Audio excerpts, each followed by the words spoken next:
4-6, analyzing isosceles triangles, last section, chapter 4. This is the problem, kind of switch things up today. This is the problem that we'll want to be able to solve by the end. Some of you might be able to solve it right now, and some of you may be slightly confused, and that's okay because we're going to go through these notes and we'll figure it out. So we'll kind of remember this as we go. Does it make sense that this would be in the isosceles triangle section? Well, right now we can tell it's isosceles at least, right? We know that for sure. It might be more, but chances are. Can we really tell if it's acute or obtuse at this time?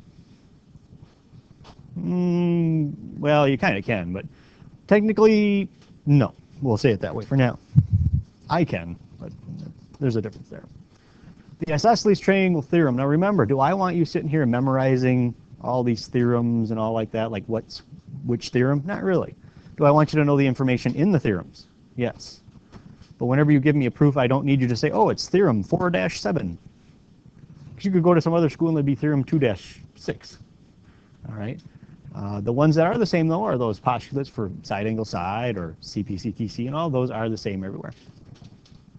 So here it says if two sides of a triangle are congruent, then the angles opposite those sides are congruent. So in other words, the base angles are congruent. So do you agree that's what I gave you here in this particular picture, that that side is congruent to that one, correct? And like we just did in that example we had from the last assignment, then that angle must be the same as that angle. Because do you agree this one up here is the vertex angle? Now how do you signify the vertex angle? It's where what happens? Because some people tell me it's always on top. Well, that's not really true now, is it? Because it's still the vertex angle. That hasn't changed, right? Yes? Yeah, it's where the two congruent sides meet. And what are the congruent sides sometimes called again? Legs, right? And so that's what you need to know, that that's where the vertex is. It's where the two come together. Well, please realize that that example over there has nothing to do with this picture over here with 50 degrees, 6 and 6. But it is isosceles because we have those two marked the same. So the vertex angle is angle B, correct? It does happen to be the top. Well, what we know is that the angles opposite that then better also be the same. Are they algebraically the same? Well, no. One's 6x minus 10 and one's 4x plus 10. And that's where some people struggle. They say, well, yeah, according to this, these are supposed to be the same, and algebraically, they're not. They have different bits of algebra in there. But again, your job is to find the x value that actually makes that true. Okay? And so if we're going to do that, probably subtract 4x from both sides, which leaves me with what? 2x minus 10 equals, because these then cancel, 10. Add 10. 2x equals 20. X equals 10. Now, you have to remember that in geometry, sometimes the algebra is not the end result. It's just a way of getting to the end result. Just for example, is that angle 10? Because that's really what they want. No, x is 10. So to find that, what you have to do is you have to substitute 10 back in. So you substitute 10 right there and 10 right there, and it's a good check. So how much is angle A? If you put 10 in there, it'd be 6 times 10, which is 60, obviously, right? And then take 10 away, and you get 50. So if I did this problem right, what should I get for angle C over here? I better also get 50, and do you? Yeah, you do if you put it in there, right? So what does that mean about the vertex angle? 50 and 50 have been used up, right? So 100's been used up of 180, so we're left with only 80. So if you had to classify that triangle right there, you would say it's definitely isosceles, but also acute. Very good. Remember, your options for angles is acute, obtuse, or right. Okay? Keep those in mind. So any questions how we went about that one? And normally, if they are equal like that, you kind of want them to be different algebraically so you can actually solve it. If they're the same algebraically, you can put in any x value you want, it's going to be true. Okay, so when they're different, you can actually solve for it. Now, theorem 4.7, this is done a lot in math, because you have to prove things in both directions. It's basically doing the opposite of what they did up there. It's saying if two angles of a triangle are congruent, then the sides opposite those are congruent. Now, normally mathematicians are really, really lazy, and they put these two together in the same statement, Remember that one if and only if I told you? That means it works in both directions. And remember how lazy we are? We have an abbreviation for if and only if. All right, and what's that abbreviation again? IFF, right? And what that means is it does work in both directions. So I'm surprised they didn't do it here. Just put the two statements up there and put if and only if between it and be done with it. That's what I would have done.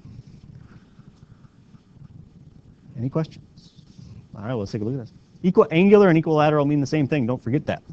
Because let's face it, based on our new knowledge, is that saying equiangular or is that saying equilateral? That's equiangular, but based on our new knowledge, we know that if all those angles are the same, all the sides opposite that have to be the same, correct? Right? That's what theorem 4.7 is saying. And we already knew that because we're so smart. And we said that one right there. And I think that pretty much takes care of that page. All right. So let's go back and see if we can solve that. Well, first we have to figure out how is that different from this one we just solved over there, that finding angle B. How is this one different? Yes? Oh, excellent vocabulary as well. I said we have one of the base angles and the vertex angle. Once again, some people think that A is the vertex angle by default. Well, no, the two legs, as we were told, are coming together at angle B again, right? So that's your vertex angle up there, angle B. And here is one of your base angles. But we do know that these two are the base angles, right? So they better be the same if it's isosceles. Okay, so how's that help? Maybe let's get rid of these.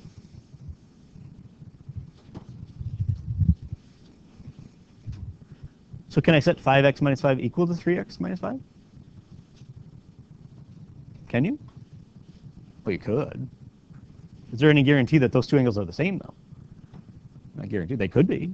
We don't know. Any ideas? Yeah.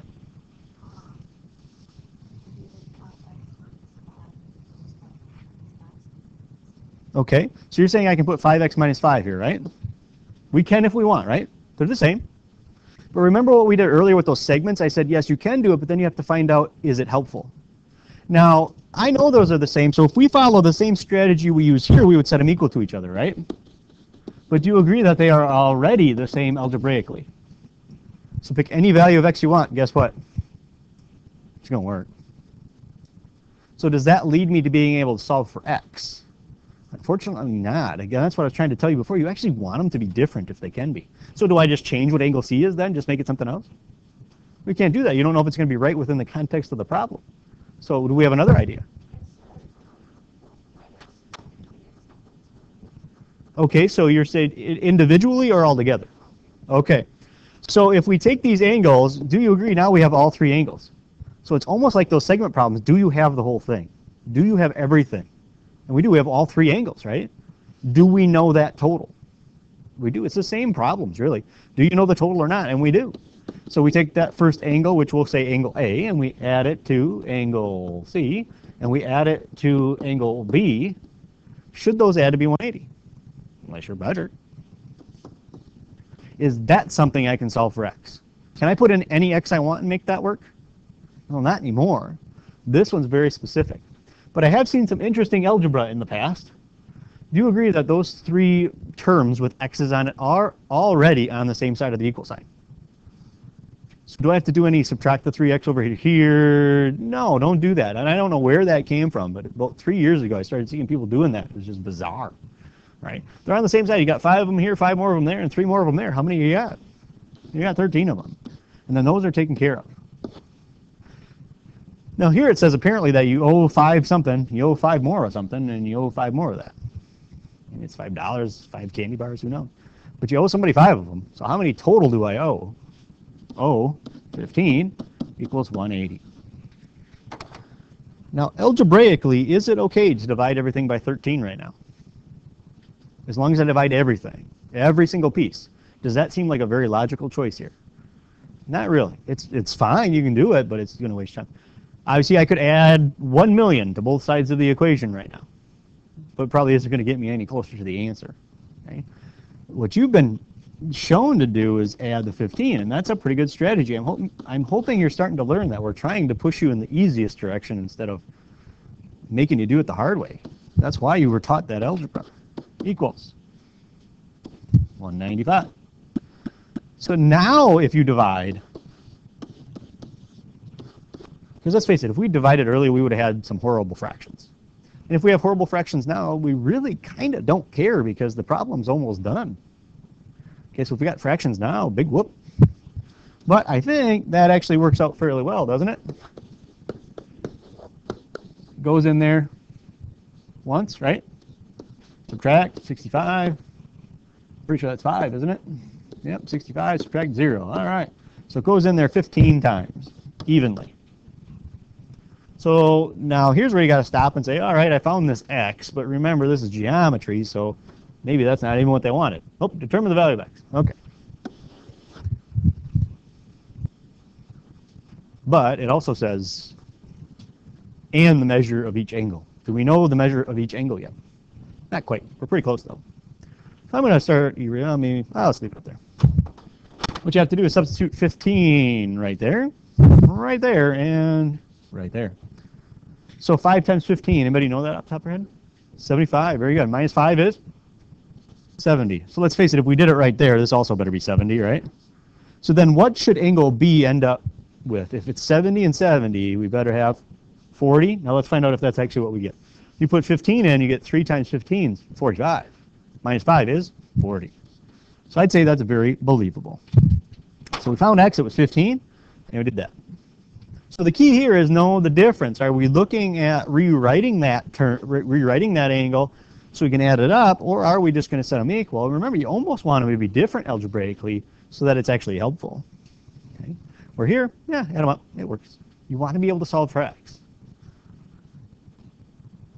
And in the problems that we have in here, most of them only have one answer. Okay.